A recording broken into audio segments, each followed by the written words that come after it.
Oke, kita akan mulai kuliah manajemen sistem informasi siang ini. Sebelumnya Ibu minta maaf karena tidak bisa ke kampus dan kita harus kuliah online. Itu pun kita mulainya terlambat dan ya mungkin kita hanya perlu 30 menit ya buat Ibu sampaikan. Eee, Sebelumnya kemarin di pertemuan pertama itu sudah Ibu singgung sedikit ya tentang mata kuliah manajemen sistem informasi, tapi kali ini harus didukung dengan konsep atau teori dasarnya. Untuk itu kita akan lihat beberapa topik ya untuk pertemuan ini sekaligus Ibu rangkum nih pertemuan 1 dan 2. Jadi, untuk manajemen sistem informasi konsep topik pertama yang perlu kita bahas adalah mengenai konsep sistem informasi manajemen, kemudian konsep dasar dari manajemen dalam SIM atau sistem informasi manajemen, kemudian yang ketiga topiknya adalah mengenai konsep organisasi dalam SIM. Nah, jadi, sebenarnya konsep sistem informasi manajemen ini sebelumnya kita perlu pemahaman tentang hakikat sistem informasi manajemen, artinya pemahaman tentang atau konsep dasar tentang sistem informasi manajemen ya. Jadi yang dimaksud dengan sistem informasi manajemen itu sebenarnya apa? Kemudian apa saja ruang lingkup dan manfaat dari sistem informasi manajemen? Kemudian komponen utama ya atau, eee, struktur dari sistem informasi manajemen.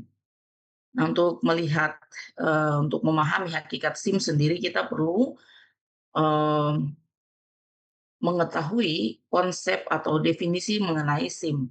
Nah, definisi mengenai SIM ini sudah secara global itu dicetuskan oleh beberapa ahli ya atau pakar, seperti yang terkenal itu misalnya Gordon B. Davis, kemudian Raymond McLeod, itu mereka adalah pakar-pakar dalam bidang sistem informasi yang, buku-bukunya itu paling banyak dipakai untuk referensi dalam mata kuliah terkait sistem informasi. Nah, jadi sistem informasi menurut Gordon B. Davis, ya, adalah sebuah sistem manusia atau mesin yang terpadu untuk menyajikan informasi guna mendukung fungsi operasi, manajemen, dan pengambilan keputusan dalam organisasi. Itu menurut Gordon. Kemudian ada lagi menurut McLeod. Di sini dikatakan bahwa sistem informasi manajemen adalah sistem berbasis komputer yang menyediakan informasi bagi beberapa pemakai ya, dengan kebutuhan serupa, artinya punya kebutuhan yang sama, di mana informasi tersebut menggambarkan perusahaan atau organisasi dalam lingkungannya. Kemudian ada lagi satu pakar yang menyebutkan bahwa sistem informasi manajemen adalah suatu kelompok orang, prosedur, basis data, dan perangkat, yaitu hardware dan software, yang mengumpulkan, memproses, menyimpan, dan mendistribusikan informasi untuk mendukung manajemen.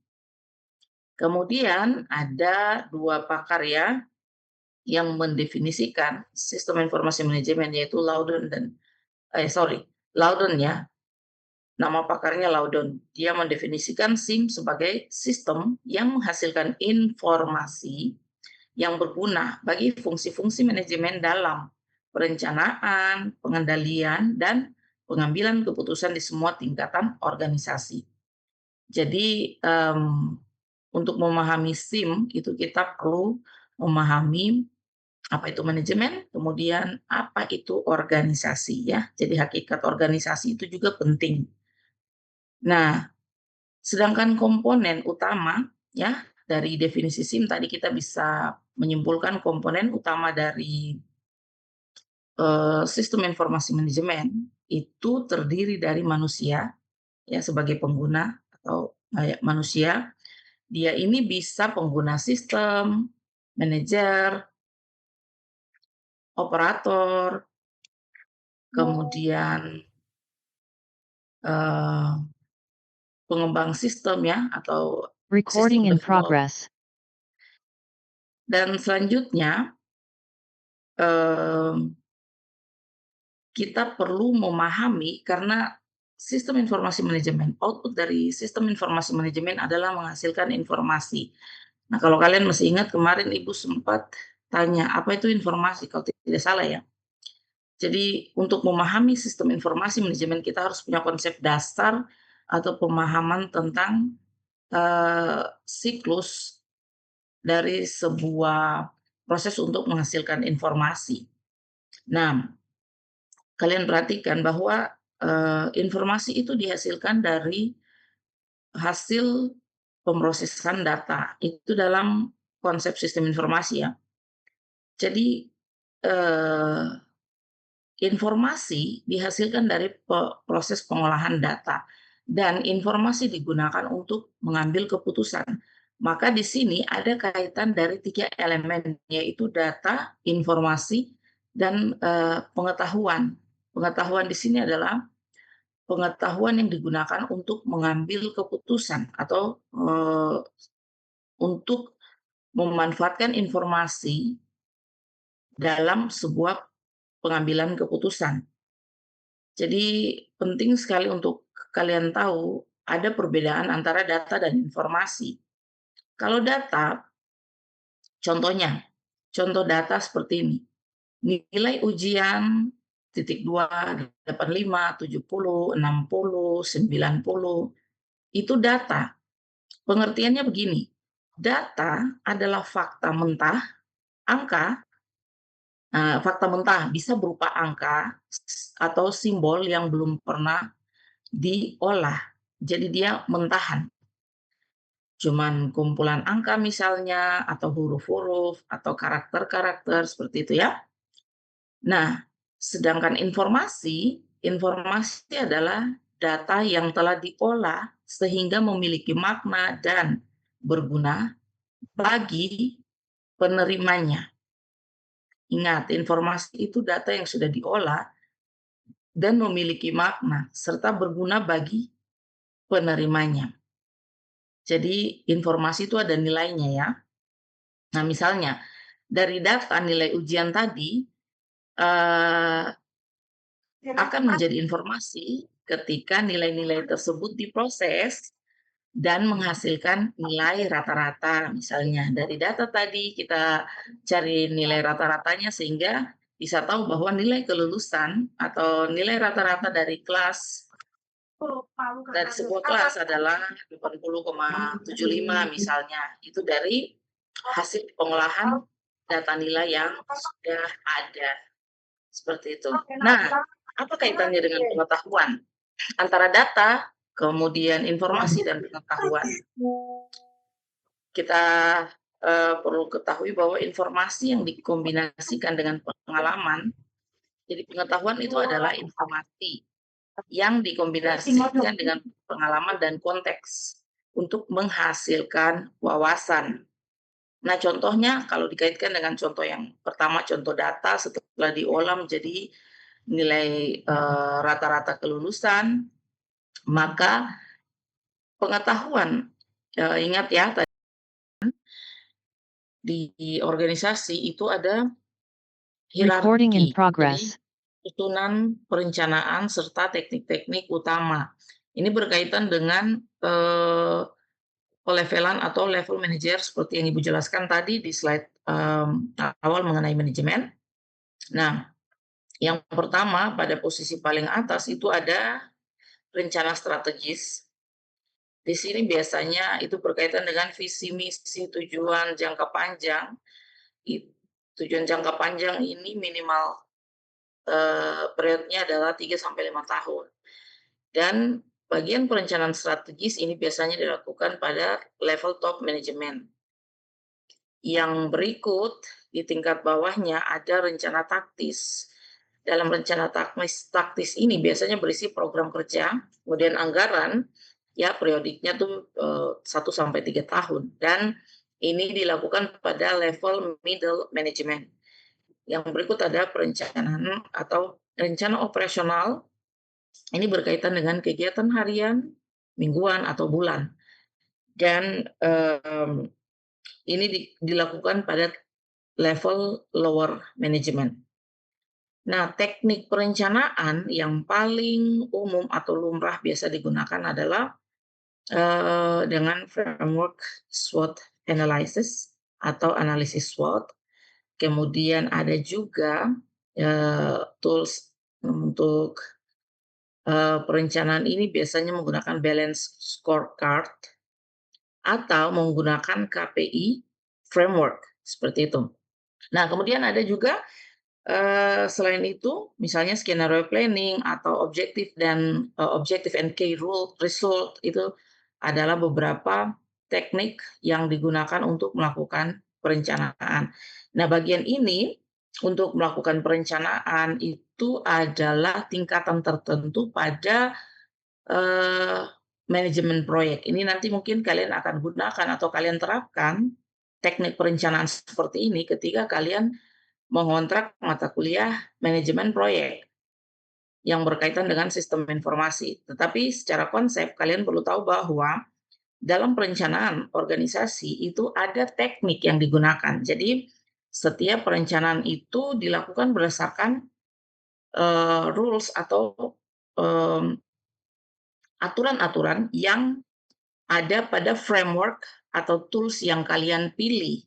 Kalau misalnya kalian pakai SWOT analysis, berarti kalian mengikuti langkah-langkah atau tata kelola yang ada pada framework tersebut. Kalau kalian pakai balance scorecard, berarti kalian mengikuti langkah-langkah perencanaan yang sesuai dengan framework balance scorecard. Begitu juga dengan framework yang lainnya. Nah, kalau dalam pengaplikasiannya biasanya itu digunakan untuk melakukan manajemen proyek, ya.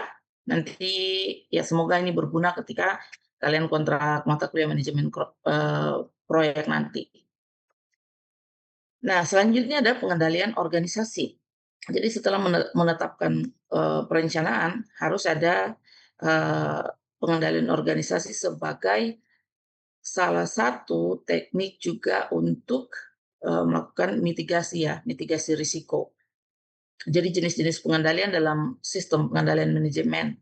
Ada pengendalian formal, pengendalian informal, pengendalian output, pengendalian perilaku, dan pengendalian klaim. Nah, dalam pengendalian ini sifatnya adalah berupa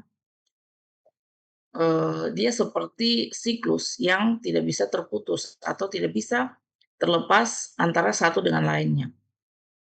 Nah, ini disebut dengan sistem pengendalian manajemen. Dimulai dengan perencanaan, kemudian ada pengukuran, evaluasi, kemudian ada feedback atau umpan balik, dan perbaikan. Dan aktivitas ini haruslah didukung penuh oleh SIM dengan data yang real time, pelaporan yang otomatis, dan kemampuan untuk melakukan analitik prediktif, seperti itu. Jadi, kemarin Ibu sempat sampaikan ke kalian bahwa untuk mata kuliah manajemen sistem informasi, kalian akan sampai pada output-nya adalah pengembangan sebuah sistem, tetapi untuk bisa mengembangkan sistem, kalian perlu tahu sistem yang kalian akan kembangkan ini mau diterapkan di organisasi seperti apa. Kemudian bagaimana perencanaan atau setidaknya visi dan misi dari organisasi tersebut. Kita perlu tahu visi dan misi, kemudian tujuan jangka panjang. Lalu berkaitan dengan pengendalian organisasi di sini, kita bisa kaitkan dengan masalah yang timbul dalam organisasi tersebut, sehingga perlu pengendalian. Nah, salah satu bentuk dari pengendalian yang dimaksud di sini adalah misalnya ada hal-hal yang ternyata membuat atau membawa kerugian pada organisasi, karena mungkin berkaitan dengan teknologi yang digunakan misalnya. Dan untuk melakukan pengendalian tersebut, kita kita harus bisa mengkategorikan ini termasuk pengendalian yang mana, jenis pengendalian yang mana. Sehingga solusi yang ditawarkan harus sesuai dengan kebutuhan dalam organisasi tersebut, ya. Itulah yang dimaksud dengan ini. Sistem pengendalian ini harus didukung penuh oleh SIM dengan data yang real time. Artinya, untuk menjawab masalah tersebut, kalian harus bisa menghasilkan, sistem pengendalian dengan data yang real time, kemudian laporan yang otomatis, dan sistem tersebut harus bisa melakukan analisis atau analitik prediktif, artinya analisis untuk jangka waktu tertentu yang bisa diprediksi, seperti itu. Nah, yang terakhir itu ada satu elemen yaitu interaksi manusia dalam organisasi. Nah, ini berkaitan dengan pola komunikasi, perilaku individu, serta dinamika kelompok dalam organisasi. Nah, kalau berkaitan dengan manusia berarti kita bicara tentang perilaku ya, baik perilaku individu maupun dinamika dalam kelompok. Untuk, mmm, interaksi manusia sendiri, kalian bisa misalnya, eee eee, menghadapi tantangan terhadap perkembangan dalam organisasi, terhadap perubahan teknologi ya, sistem informasi manajemen misalnya. Penyebab resistensinya, contoh takut kehilangan pekerjaan, kemudian, low digital literacy, kekhawatiran terhadap privacy data, kurangnya keterlibatan pengguna, serta ketidaksesuaian budaya kerja. Strategi untuk mengatasi itu, ya, biasanya melalui komunikasi manfaat. Jadi kita sampaikan manfaat dari penerapan atau perubahan teknologi ini secara transparan. Kemudian harus ada pelatihan dan pendampingan yang intensif. Lalu libatkan pengguna sejak awal. Jadi, eee, contohnya begini, kita membuat sebuah sistem atau aplikasi.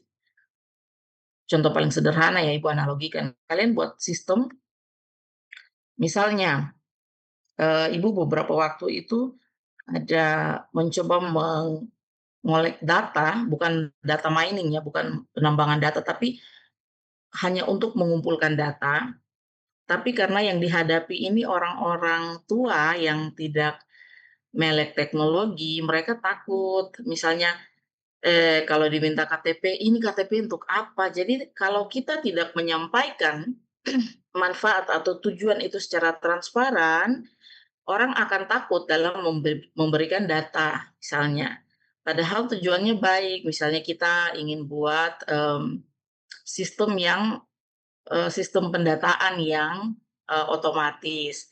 Tapi karena penyampaian yang kurang transparan, orang akan takut untuk berpartisipasi sebagai bagian dari, elemen pada sistem informasi manajemen tadi ya, keterlibatan manusianya jadi tidak, efisien, tidak efektif gitu. Kemudian, kurangnya keterlibatan pengguna di sini ya, kita harus bisa ciptakan quick wins yang terasa langsung. Jadi kita, sampaikan bahwa keterlibatan pengguna akan menghasilkan apa. Misalnya, data dari Bapak Ibu dikumpul untuk bisa, menghasilkan informasi seperti ini misalnya. Kalau misalnya kita cari informasi, ini berkaitan dengan pendataan ya. Kalau misalnya Ibu kasih contoh saja, contoh sederhana pendataan di lingkungan tempat tinggal kita, misalnya kita membuat data penduduk di RT atau RW tempat tinggal kita. Nah, dengan adanya keterlibatan pengguna, artinya pengguna itu terbuka untuk memberikan informasi, kita bisa sampaikan bahwa ini loh, ini yang akan dihasilkan secara langsung ketika kita mendapat data dari, eee, sesama di lingkungan sekitar kita. Misalnya kita bisa tahu berapa jumlah pria, berapa jumlah, penduduk yang berjenis kelamin wanita, atau berapa jumlah lansia pada lingkungan di tempat tinggal kami, seperti itu ya. Jadi komunikasi itu penting supaya bisa melibatkan pengguna, keterlibatan pengguna ini jadi muncul. Lalu, eee, yang terakhir adalah ketidaksesuaian budaya kerja. Nah, ini paling sulit kalau tanpa komunikasi atau kemampuan komunikasi yang baik, untuk merubah budaya kerja itu cukup sulit ya. Kita untuk, meyakinkan orang untuk berubah atau untuk berpindah dari sistem kerja yang lama ke model sistem yang baru itu agak sulit.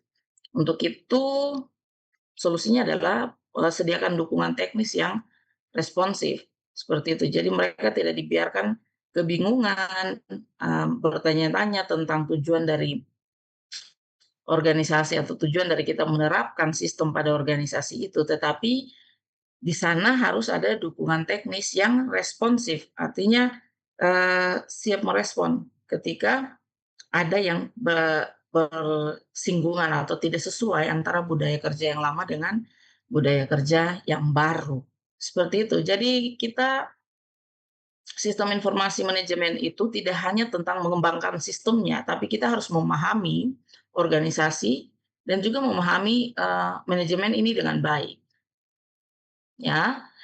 Jadi organisasi dalam sistem informasi itu adalah merupakan hubungan dua arah. Organisasi ini dia membentuk dan SIM sendiri adalah transformasi dari organisasi. Mungkin kalau Ibu jelaskan seperti ini akan sedikit, apa ya, gamblang ya, kalian belum paham. Tapi ini, kalian perlu ingat bahwa ketika di akhir nanti perkuliahan kalian, misalnya pada tahap skripsi, kalian membuat sebuah sistem atau mengembangkan sebuah sistem informasi, penerapannya itu selalu harus, jelas. Kalian mau terapkan sistem ini di mana? Nah, di sana biasanya kita atau dosen ya, akan meminta kalian menggambarkan atau kalian, cantumkan struktur organisasi dan tunjukkan pada bagian mana sistem ini akan diterapkan atau pada bagian mana dari organisasi tersebut yang akan menjadi pusat dari penerapan sistem tersebut. Hal ini berkaitan dengan perolehan data, ya. Oh, jadi ketika kita butuh sistem informasi untuk mengintegrasikan beberapa bagian pada organisasi, kita butuh data apa saja itu bisa tergambar ketika kalian memetakan atau ketika kalian bisa menetapkan struktur organisasinya, kemudian pada bagian mana kalian menerapkan, mengimplementasikan sistem informasinya, seperti itu. Jadi ketika organisasi membentuk SIM, itu strukturnya terpusat, jadi SIM-nya terpusat. Ada database bersama yang digunakan. Dari satu titik, itu menjadi pusat database untuk beberapa bidang, misalnya dalam organisasi. Kemudian ketika SIM itu dia mentransformasikan organisasi, ya, di situ akan terjadi flattening atau pengurangan lapisan manajemen menengah. Artinya yang bekerja di sana hanya manajemen bawah ya, low management dengan top management. Sedangkan kerja dari, level manajemen menengah itu akan diambil alih oleh sistem yang kalian rancang, seperti itu. Jadi kembali lagi sistem itu selalu tujuannya adalah untuk mengurangi aktivitas manusia, ya. Kalau kita lihat contoh-contoh sederhana misalnya, kalian sekarang kalau KRS ya, tidak harus tulis, ya kan? Tidak harus ambil KRS yang manual, tulis nama mata kuliah, kode dan segala macam, tapi aktivitas tersebut ya akan sudah digantikan oleh sistem yang namanya Siakat, betul? Jadi tidak ada lagi aktivitas kalian bergerak mengambil KRS di rektorat, kemudian mengisi data-data pada kertas, lalu berkonsultasi ke pembimbing akademik. Tetapi by sistem, aktivitas dari kalian ke rektorat itu akhirnya terpangkas ya. Jadi hubungan antara pihak rektorat dengan eh, mahasiswa serta dosen pembimbing akademik itu ada level tertentu yang terpangkas karena sudah digantikan oleh sistem. Jadi seperti itu, akhirnya terjadilah transformasi model bisnis digital dan platform. Oke, nah keselarasan strategis itu antara organisasi dan SIM ya. Jadi dia punya model ya yang apa ya namanya, yang bisa menghasilkan atau yang bisa menyelaraskan. Ada keselarasan antara organisasi dan SIM. Jadi ada bisnis strategi, IT strateginya, kemudian infrastruktur organisasi serta infrastruktur dari sistem informasi. Nah, tantangannya dalam implementasi SIM pada organisasi itu biasanya di change management, kemudian data governance, IT governance, kemudian integrasi dari legacy sistemnya, kemudian komponen dari SDM IT-nya gitu ya. Jadi berkaitan dengan manusia serta aturan dan prosedur. Itu beberapa tantangan yang memang nyata yang pasti akan dihadapi ketika kita melakukan atau ketika kita ingin mengimplementasi sistem organisasi dalam sebuah organisasi. Oke? Jadi pertemuan kali ini kita sudah bahas 3 topik. Ini sudah merupakan bagian dari pertemuan 1 dan 2 ya, tentang SIM. Kemudian level dalam SIM-nya, manfaat dari SIM, kemudian manajemen. Manajemen itu terdiri dari planning, organizing, actuating, dan controlling. Jadi kegiatan manajemen itu seperti apa? Dia harus terstruktur, bisa juga semi terstruktur dan tidak terstruktur. Kemudian dalam manajemen itu ada pengawasan yang didukung oleh SIM. Sifatnya itu real time, otomasi, bisa prediksi, kemudian ada alertnya atau notifikasi. Nah, topik yang ketiga tentang organisasi. Jadi definisi organisasi itu apa, lalu interaksi manusia dan resistensinya dalam organisasi itu sangat menentukan keberhasilan SIM. Jadi antara SIM dengan organisasi itu membentuk 2 arah, hubungan 2 arah. Jadi SIM menghasilkan organisasi menghasilkan SIM, SIM ini mentransformasikan organisasi. Jadi organisasi secara nyata itu ditransformasikan ke dalam bentuk sebuah sistem digital atau sistem terkomputerisasi. Seperti itu. Eh, di akhir perkuliahan ini ada beberapa tugas ya, tapi tugasnya itu sebenarnya ada di materi yang Ibu kirim. Coba nanti kalian lihat di setiap topik akhir dari penjelasan di topik itu, akhir dari materi yang dibahas pada tiap topik, itu ada tugas, namanya samakan semua, kalian wajib pakai kertas folio bergaris ya, yang panjang, folio bergaris. Kalian catat nama dan NIM di pojok kanan atas, nama NIM, nama mata kuliah, kemudian tanggal penugasan ya, tanggal hari ini, lalu tugas keberapa, ini tugas pertama ya, tugas keberapa. Nah, setiap soal itu dari topik yang dibahas, itu kalian tulis ulang soalnya dan jawabannya. Jadi soal langsung jawaban, soal jawaban seperti itu. Dari setiap topik sepertinya ada 5 soal, jadi kurang lebih ada 15 soal. Silakan ditulis tangan. Sebisa mungkin torehkan sedikit hasil pemikiran Anda. Jangan serta-merta karena ada kemudahan teknologi AI, maka kalian mengetik pertanyaan terus ambil mentah-mentah dari ChatGPT. Jangan ya. Tidak, Ibu tidak melarang, itu membantu kalian, tetapi setidaknya jangan sia-siakan kemampuan berpikirnya kalian, oke? Jadi Ibu sarankan baca materinya, kemudian buat, resum-resum yang atau buat penalaran sendiri. Jadi kalau misalnya ditanya, "Apa perbedaan data dan informasi?" Jangan ambil yang dari ChatGPT, gitu.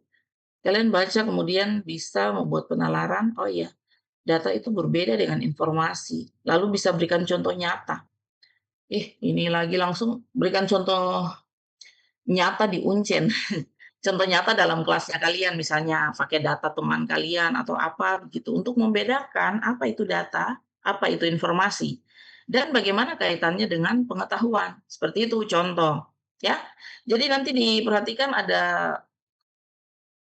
tugas di setiap akhir dari topik, sebelum ke topik misalnya topik 1, sebelum masuk topik 2 ada tugas di situ, kalian kerjakan. Tapi cukup di satu kertas HVS, kertas folio bergaris, sorry. Di kertas folio bergaris, cantumkan nama dan yang Ibu sampaikan tadi, lalu itu dikumpulkan pada hari, apa ya, kita akan ketemu lagi hari kalian kumpulkan hari Jumat. Jumat tidak libur toh? Jumat tanggal 6. Paling lambat jam 1 itu sudah diletakkan di meja kerja Ibu secara kolektif. Jadi ketua kelas, teman-temannya dikumpulkan di ketua kelas, ya, ketua kelas yang antar ke meja Ibu.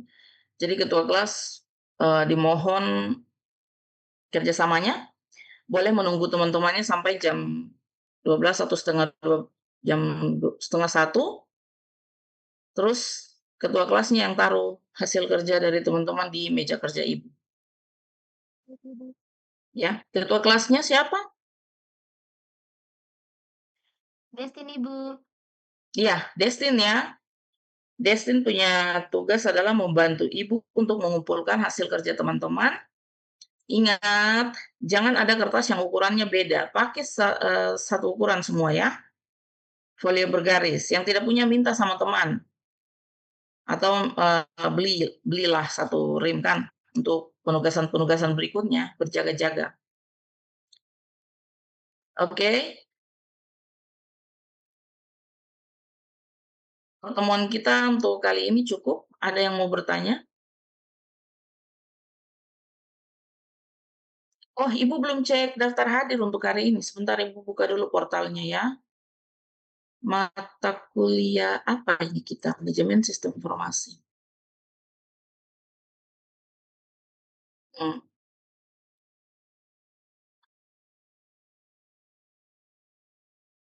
Atau bisa dibantu Kak Destin?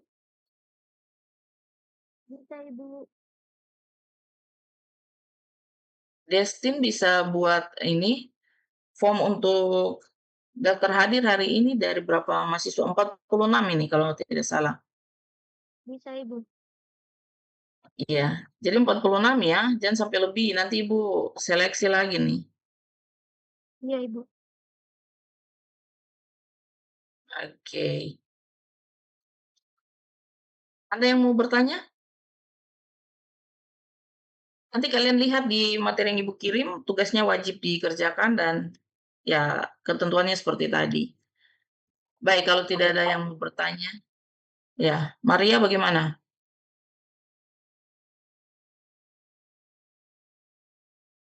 Minta maaf Ibu, salah pencet. Oh, oke. Ya, berarti sudah ya, cukup. Ibu rasa Izin Ibu. iya. Roberto bagaimana? Ibu, ketentuan pengerjaan tugasnya tadi bagaimana tadi? Jaringan kurang bagus, suara Ibu putus-putus, makanya terasa sempat dengar. Nanti kan bisa bertanya ke ketua kelas juga toh. Intinya adalah dikerjakan di kertas folio bergaris, tulis tangan yang rapi, jangan lupa cantumkan nama, NIM, tanggal penugasan, dan mata kuliah apa. Terus tugas keberapa. Kalau tugas pertama ditaruh situ, tugas pertama, tugas 1. Lalu dikumpulkan paling lambat hari Jumat jam 1. Jam 1 siang tugas sudah secara kolektif diserahkan ke ibu, atau kalau ibu tidak ada, Destin selaku ketua kelas punya tanggung jawab untuk meletakkan tugas dari teman-teman semua di meja kerja ibu dan informasikan ke ibu. Baik, Ibu. Ya. Roberto, jelas?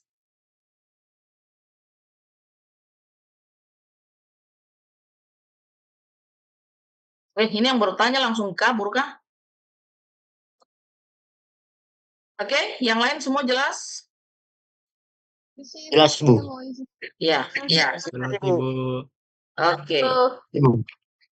Baik, tolong ditanggapi kalau Destin ketua kelas kirimkan link untuk daftar hadir ya. Setelah itu langsung diteruskan ke Ibu spreadsheet-nya, file spreadsheet-nya Destin. Baik, Ibu. Iya. Kalau begitu kita tutup, Ibu tutup pertemuan kita siang ini. Terima kasih banyak atas waktu dan partisipasinya. Sampai jumpa minggu depan. Selamat siang. Siang, Bu. Ibu. Selamat siang, Ibu. Siang. Siang, Ibu. Siang, Ibu. Terima kasih. Ya, sama-sama. Ibu tutup ya. Baik, Ibu.